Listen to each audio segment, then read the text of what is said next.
ամենածանր օրը այդ նոյեմբերի 9-ի առավոտն էր, երբ լռությունից արթնացա, դուրս եկա եկեղեցու բակ, բարձրացա դեպի հրամանատարական կետ ու տեսա ընկերներիս։ Դաշնակցության ջոկատի տղերքից կային, որ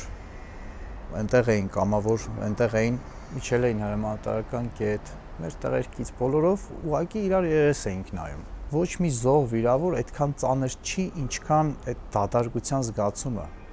որովհետև ցանկացած կորուստ մարտական գործողության ընթացքում ինքը արժեք է ստանում, վեհանում է։ Ցանկացած զոհի դու հասկանում ես, որ անմահացավ, մխիթարություն է ստանում մարդու սխրանքից, մխիթարություն է ստանում, որ ավելի վեհ արժեքի համար ծառայեց։ Մեր Մկրտիչ Սարգսակին ասի, թե մի նախորդ օրերը պարբերաբար վիրավորներ էինք ունենում, հիմա ամբողջ առաջնագիծը վիրավոր է։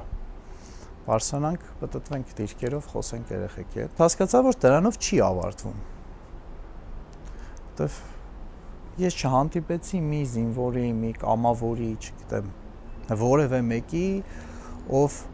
ուրախացել էր, որ պատերազմը ավարտվել է։ Ուրախ էին, որ այդ պահին չեն կրակում իրենց վրա, բայց բոլորի մոտ այն միտքը կա, որ հələ անելիք ունենք։